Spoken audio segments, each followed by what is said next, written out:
Okay, so I'm going to speak about the Living Community Challenge. So the ILFI, the International Living Future Institute, don't even know how many years ago now, really formulated itself out of the Cascadia Green Building Council, which was a branch of the US and the CAGBC.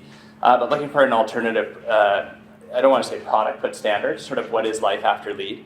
So while LEED standards are being embraced by the larger development and builder community as a whole, it really represents buildings that do a lot less bad. And LEED Platinum are buildings that are barely doing any bad anymore from a building scale perspective. We're really looking at what happens as we start getting into zero buildings, so net zero or true zero buildings, as well as regenerative buildings.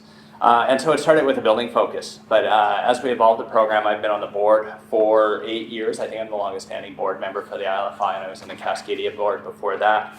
We started evolving the notion that scale matters, and certain things like delivering energy at the building scale or delivering wastewater treatment at the building scale can sometimes be impractical, can be challenging from the municipality or the local governance perspective.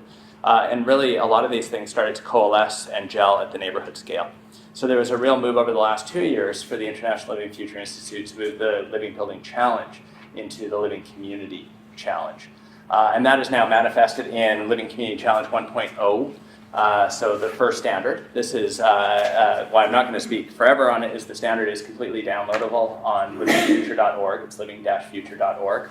And then /LCC, or you can just look up the Living Community Challenge. There's a page dedicated to that where you can download the challenge.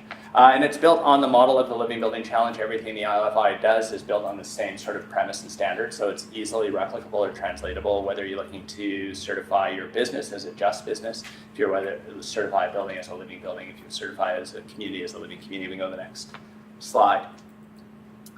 So the premise here is everything is built under the metaphor of a flower being a completely self-contained species that generates its own energy, captures sunlight, transfers it, manifests CO2 into O2, and cares for itself. So can a building, can a community, can a world be like a flower?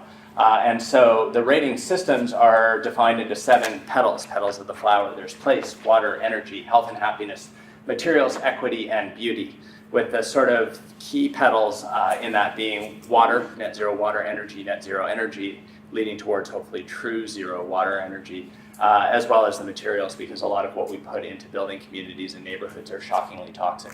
So to really look at those from a materials perspective. And I would argue if you can get those 3 right and locate your community in the right place, typically a brownfield or blackfield or grayfield redevelopment, that things like beauty, equity, health, and happiness should fall out of that creation. Within that, it's a very simple program. There's 20 imperatives. So there's not points or credits that you can earn. There's simply 20 imperatives. You must meet the 20 imperatives. If you don't meet them, you fail to achieve living community status. However, to soften the blow or to allow incremental growth of your community as you build it out, you're allowed to do what's called petal certification. And so you need a minimum of 3 petals, with at least one of those being water, energy, or materials to get petal certification. So you could get materials and really focus on a healthy materials community building mandate, while also achieving equity and, say, beauty. And then over time, bring in more PV or bring in more solar thermal or bring in more alternative energy to slowly build yourself up to a net zero energy community as the economy or the markets or the funding prevails itself. And the same with water. It may not be sensible to manage black water on a neighborhood scale when you only have 2 buildings contributing to that system. You need a certain amount of biological mass, literally, to allow black water systems to function properly. So that will come online later. So you can earn your petal certification, and then you haven't closed your door. You can continue to earn your way all the way up to a living community certification. So those 20 imperatives are mandatory. If you decide to go for petal certification, it's those ones within that petal that are mandatory for you to achieve. It's truly an operational model, so you do not get certification by just presenting a audited or validated checklist at the end of the day. You actually have to operate that community for a period of 1 year and show all of your monitoring data in detail to verify that you actually truly are, say, a net zero community or neighborhood. There are also what we call, and I don't have the slide here, called transects. So it is designed to be, and this is something we learned in the creation of 1.0, is that scale matters as well as proximity and location matter. So the transects are really designed around location, whether you're in a true urban center, whether you're in a suburban sort of center, whether you're in a city serving core, or whether you're in a farmland or other area. So there's 6 transects that you choose from at the start, and then it lays out how you would meet each of these criteria in terms of, say, access to transit or access to other services. Because it's obviously going to change if you're building in a natural habitat or preserve versus if you're building in an urban core zone with density sort of parameters there. We can go to the next slide. So how do we certify the Living Community Challenge? The first pilot projects are just going through right now, so quite frankly, I don't know. But hopefully it will evolve as we work with our auditing community to do so. But basically there's 2 different ways to get certification. As I said, there's full certification and then there's pedal certification. But within the full certification, there's 2 forms of compliance. There's the master plan compliance path, and then there's the actual full living community certification path. So what we want to do is hopefully get in bed with a developer or municipality early on and help them develop a master plan that meets all of those pedal certifications.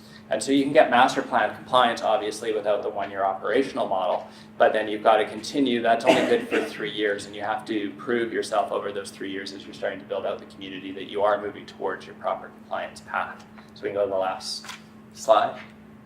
And so basically the goal of the Living Building Challenge is now, and we've heard this message from all the presenters, now is the right time to do this. There seems to be a coalescing of how many of these rating systems coming out. I think a lot of them are compatible and can speak to one another. We've spent time looking at One Planet Living. We've spent time looking at the SCORE system, which you'll hear about. And I think these aren't meant to be competing systems. They're meant to be complementary systems. And I really like the notion of we'll see which ones are around 5 years from now. And I don't think it will be because others have failed. It will be because they've come together and merged into some systems worldwide that we can use. Great, thank you.